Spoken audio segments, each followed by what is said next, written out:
আলোচনার শুরুতেই barrister ASM Shahriar Kabir আপনার কাছে আসি। আমার একটি শিরোনাম ছিল যে সংসদের প্রথম অধিবেশনে ভাষণ দেবেন রাষ্ট্রপতি, তথ্যমন্ত্রী এমনটা জানিয়েছেন। আমি সেই প্রসঙ্গে একটু জানতে চাইব, জাতীয় সংসদ নির্বাচনে একটা বড় বিজয় নিয়ে বিএনপি যখন আসলে সরকারের গঠনের পথে, ঠিক তখন আলোচনায় আসে যে এই রাষ্ট্রপতি থাকছেন কি থাকছে না। আজকের যে তথ্যটি আসলে জানলাম তার মধ্য দিয়ে কি সেই বার্তাটা স্পষ্ট হলো যে এই রাষ্ট্রপতি থাকছেন? আপনার কাছে কি বার্তা?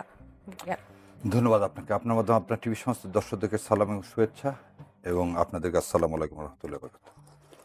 দেখেন, রাষ্ট্রপতি কয়েকদিন আগে বোধহয় সালাউদ্দিন সাহেব এটা বলছিলেন যে রাষ্ট্রপতি একটা ইনস্টিটিউশন।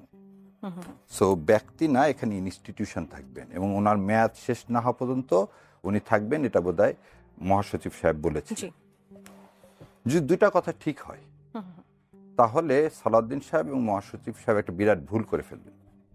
ওনারা ওনাদের সরকারকে অবৈধ বানায় ফেলে দিলেন। সেটা কিভাবে? এবং ওনাদের এই ভোটকে ওনারা অবৈধ বানায় ফেলে দিলেন। কেন? এই কনস্টিটিউশন যদি ঠিক থাকে, তর্কের খাতিরে না, ওদের কথা যদি তর্কের খাতিরে বলেন না ঠিক আছে, তাহলে এই কনস্টিটিউশন অনুযায়ী আমার ভাইও জানে রাষ্ট্রের তিনটা প্রতিষ্ঠান। এক নম্বর হচ্ছে লেজিসলেটিভ, এক্সিকিউটিভ আর জুডিশিয়ারি। যদি লেজিসলেটিভ ঠিক হয়ে থাকে তাহলে প্রথম কথা হলো যে স্বৈরাচার কে, হাসিনা না আমেরিকা? যদি বলা হয় যে নাৎসিজম কি স্বৈরাচার, না হিটলারকে রেখে দিব, নাৎসিজম বাদ, হিটলারকে রেখে দিব, নাৎসিজম বাদ। সো যদি তাই হয়ে থাকে বিএনপির কথা যে হ্যাঁ তাদের কথা অনুযায়ী হাসিনায় খালি স্বৈরাচার, তাহলে 300 জন এমপি তারা বৈধ। কারণ আপনি তো বলতেছেন এই সংবিধান বৈধ, এই সংবিধান অনুযায়ী চলতে হবে, তাহলে 300 জন এমপির কি অপরাধ?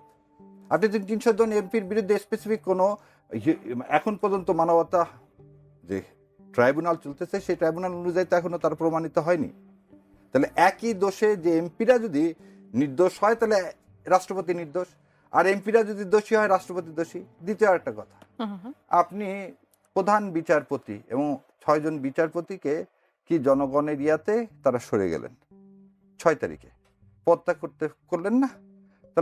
তাহলে আপনি আপনার কথা যদি ঠিক হয় তাহলে আপনি সেই প্রধান বিচারপতি এবং অন্য বিচারপতিরা তো তাহলে তাদের জায়গায় ঠিক, তাহলে আপনি তাহলে অন্যায় করে তাদেরকে সরায় দিলেন।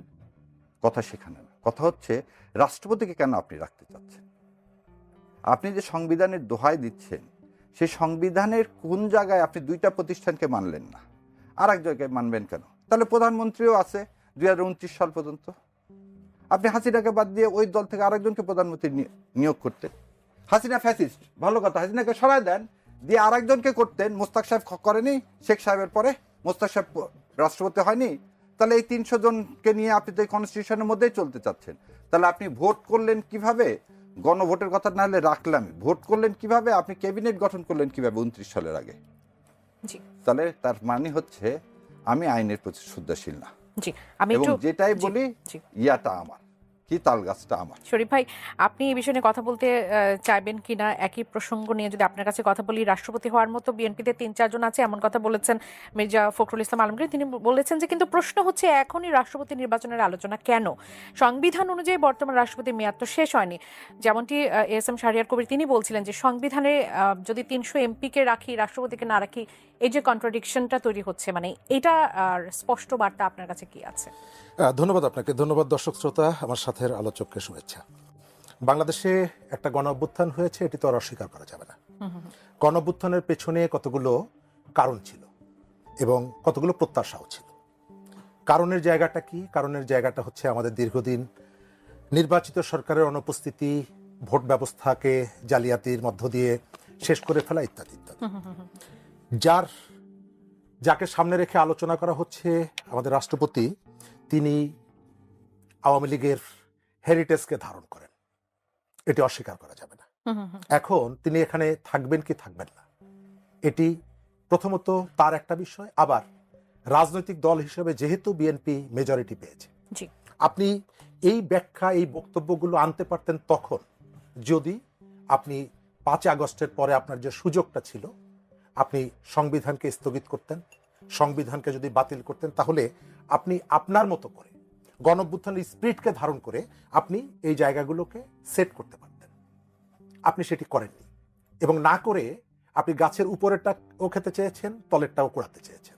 আমাদের এই সময়কালে সবকিছুকে বাতিল করে নতুন কিছু নির্মাণের পক্ষে, এবং প্রতিনিয়ত আপনি শুনবেন আমাদের একজন তাত্ত্বিক দার্শনিক ফরাদ মাজহার, তিনি কিন্তু এই কথাটাই বলেন যে আমরা একটা বিপ্লবী সরকার কায়েম করতে পারলাম না, পুরো ব্যবস্থাটাই ছিল অবৈধ এবং সেটিকে আমরা কন্টিনিউ করলাম। অথচ তিনি কিন্তু তার স্ত্রীকে ওই যে অবৈধ যে ব্যবস্থাপনার কথা উনি বলছেন, যেটাকে রিপেয়ার করার সুযোগটা ছিল, রিবিল্ড করার সুযোগটা ছিল, সেই সুযোগটা তিনি গ্রহণ না করে তার স্ত্রীকে কিন্তু সেখানে মন্ত্রী বানিয়েছেন। অর্থাৎ আমি যখন আমার হাতে কলম থাকছে আমি আমার মতন করে লিখছি, আমার সামনে যখন মাইক থাকছে আমি আমার মতো করে বলছি, কিন্তু যখন সুবিধার জায়গাটা আসছে তখন কিন্তু আমি সুবিধাটা গ্রহণ করছি। আমি কিন্তু বলছি না যে না, যেহেতু এই ব্যবস্থাটাকে আমি ওন করি না, আমি স্বীকার করি না, সুতরাং আমি এই সুবিধাটা গ্রহণ করব না, সেটি কিন্তু করলাম না। এখন রাষ্ট্রপতিকে তার জায়গায় রাখবে কি রাখবে না এটা বিএনপির ব্যাপার। বিএনপি মেজরিটি পেয়েছে, বিএনপি একটা রাজনৈতিক দল, নিশ্চয়ই আমি বিএনপি করি না, তারপরে আমি বলতে পারি বিএনপির নিশ্চয়ই কতগুলো রাজনৈতিক দৃষ্টিভঙ্গি আছে, সম্ভবত সে সেই বিষয়গুলোকে বিবেচনা রাখবে। রাষ্ট্র পরিচালনা করা আর প্রেস ক্লাবের সামনে দাঁড়িয়ে বক্তৃতা করা এক বিষয় না, টকশোতে কথা বলা আর রাষ্ট্র পরিচালনা করা এক বিষয় না।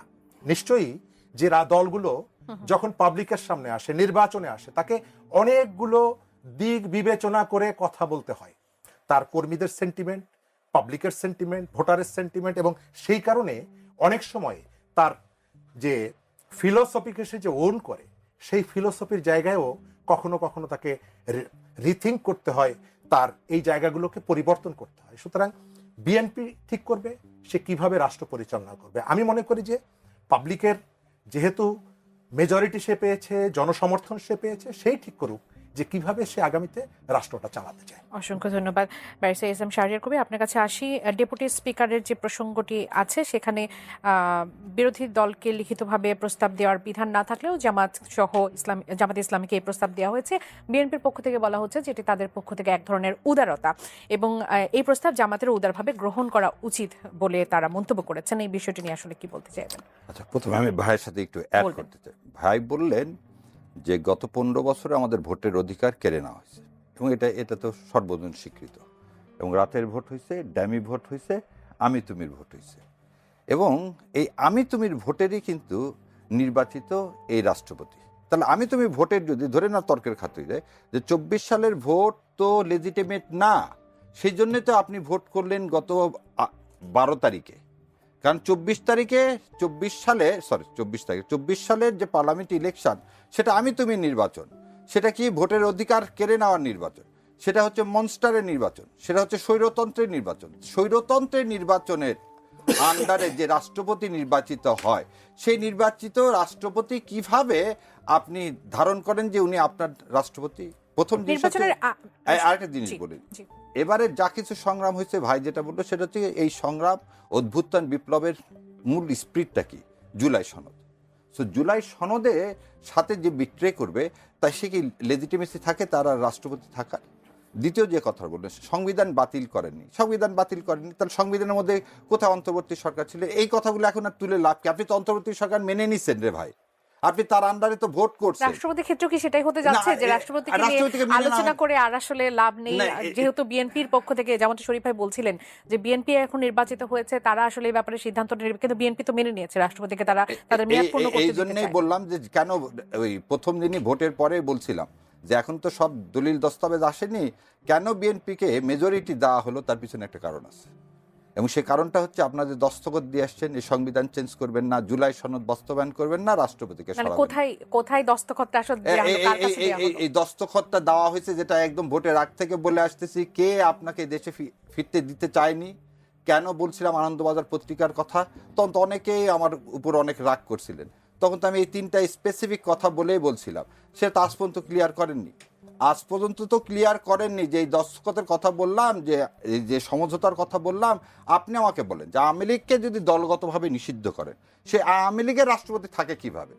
আমি তো এই প্রথম কথাটাই যেটা বললাম বারবার, যে আপনি আমাকে একটা জিনিস বুঝান যে কিভাবে আপনি হিটলারকে রাখবেন আর নাৎসিজমকে বাতিল করবেন। ভাই, এই ইস্যুটা নির্বাচনের আগে সমাধান করা কেন সম্ভব হলো না? এখানে একটু টেকনিক্যালি একটু সমস্যাটা হচ্ছে, আপনি আজকে কিন্তু বিএনপির কি নাই একজন লোক বিশ্বস্ত রাষ্ট্রপতি বানানোর? রাষ্ট্রপতি বানানোর যখন সুযোগ আসছে তখনই আমরা বলছি রাষ্ট্রপতিকে সরিয়ে দেন, কারণ তখন যদি রাষ্ট্রপতিকে সরিয়ে দেওয়ার কথা বলা হয়েছিল তখন বিএনপি কিছু না, এখন সরানো যাবে না, তাহলে কি হবে, একটা ভ্যাকিউম তৈরি হবে, কোন দল থেকে রাষ্ট্রপতি নিয়োগ দেওয়া হবে। তা আজকে তো আপনার দলের লোক আছে রে ভাই, আপনি তো মেজরিটি, আপনি এই সংসদের, আমি নিজে একটা চিঠি দিছি মাননীয় প্রধানমন্ত্রীকে এবং পুরা কনস্টিটিউশনের মধ্যে থেকে মেকানিজম দেখাই দিছি যে কিভাবে তিনি এই সংসদে এই একজন স্পিকার মনোনীত করে এই স্পিকার অ্যাক্টিং রাষ্ট্রপতি হিসাবে সংসদে তার কি বক্তব্য পেশ করবেন এবং সংসদের উদ্বোধন হবে এবং পবিত্র সংসদকে তিনি যেন কোনোভাবে এই লোকটাকে দ্বারা কি না করেন, অপবিত্র না করেন। এখন যে কেউ যদি করতে চায়, শপথ গ্রহণ তো আসলে তার মাধ্যমেই হলো, সেই বিষয়গুলো না না, শপথ কার মাধ্যমে হলো? মন্ত্রিপরিষদের যে শপথ গ্রহণটা সেটা তো বর্জন করছে জামাত ইসলাম। এটা আমার ব্যক্তিগত মতামত, আবারও বলতেছি আমার ব্যক্তিগত মতামত। আপনি যে ডিপুটি স্পিকারের কথা বললেন, আমি ভাই আমি যদি জামাত ইসলামের কেউ হতাম আমি জীবনে ওটা নিতাম না, কারণ এখানে না, এটা করুণা না তো, এটা অ্যাজ অফ রাইট। আমি জুলাই সনদ হলে তো আমি ডিপুটি স্পিকার হবই রে ভাই, আপনি উদারতা দেখতে যাবেন কেন? আপনি একটা কন্ট্রাক্ট সাইন করলেন, সাইন করে এখন বলছেন কন্ট্রাক্ট মানি না। আমি বলতে না, এটা উদারতা বাবা। যেমন বোনেদের ক্ষেত্রে অনেক সময় ভাইয়েরা করে কি, আচ্ছা তোকে 2000 টাকা দিচ্ছি, 2 বিঘা জমি পাবি, 2000 টাকা নিয়ে খুশি থাক। আরে না, ওটা ওই বোনের অধিকার হচ্ছে 2 বিঘা জমি পাওয়া। আপনি এখানে উদারতার প্রশ্নটা আসলো কি? তার মানে আপনি এখন প্রকাশ্যে বলতেছেন আপনি জুলাই সনদকে অন করেন না। আপনি গণভোটকে যেমন বিতর্কিত করতে যাচ্ছেন, জুলাই সনদকে বিতর্কিত করতে চাচ্ছেন, তাহলে কি হবে? আপনি ইতিহাসে রাস্তা করে সংস্কারের জন্য যখন আসলে শপথ গ্রহণ করলো না, তারপরও কি জুলাই সনদটা তো শুধুমাত্র এনসিপি এবং জামাত যখন আসলে সংস্কারের জন্য শপথ নিল, এটা তো শুধুমাত্র তাদের মধ্যেই থাকলো, বিএনপি তো আসলে সেই শপথ নিতে যায়নি। নেই বিএনপি নাই, তাহলে কি জুলাই তাহলে তারা কেন আসলে জুলাই সনদ? এখানে বলা আছে মেজরিটি কোরাম হবে 60 জনে, এখানে বলা আছে এখানে কতজন শপথ নিচ্ছে, 78 জনে। তারা কি করতে পারে? তারা এখন কল করতে পারে। তারা এই জুলাই সংস্কার কমিশন, এখানে দেখেন, আমি পড়ে শোনাই দিই আপনাকে। এই 10 নম্বরে বলা আছে কি, 10 নম্বরে বলা আছে যে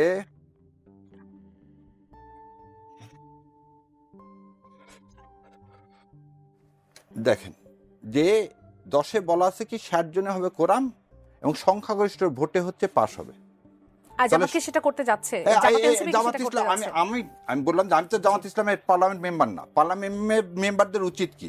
পার্লামেন্ট মেম্বারদের উচিত এখন, যেহেতু তারা সংখ্যাগরিষ্ঠ, এই যে বলছে সংসদ নির্বাচনের ফল ঘোষিত হইবার 30 পঞ্জিকা দিবসের মধ্যে যে পদ্ধতিতে জাতীয় সংসদের প্রতিবেদন আহ্বান করা হইবে, অনুরূপ পদ্ধতিতে পরিষদের প্রথম অধিবেশন আহ্বান করা হইবে। তাহলে রাষ্ট্রপতি তার শপথের ভঙ্গ করলেন, তিনি একটা ডাকলেন আর একটা ডাকলেন না। দ্বিতীয় কি বলছে? পরিষদ কার্যকর পরিচালনা ন্যূনতম 60 জন পরিষদ সদস্যের উপস্থিতি প্রয়োজন হইবে। এখানে তো কতজন আছেন? তাহলে তো জামাত এনসিপি মিলেই তো আসলে করতে পারে। বিএনপি না করলে কোনো অসুবিধা নেই। আপনি নিজের ব্যক্তিগত এটা আমার ব্যক্তিগত অভিমত, এখানে যে আইনে আছে তাই। এখন যে আইন যদি ওনার না মানেন,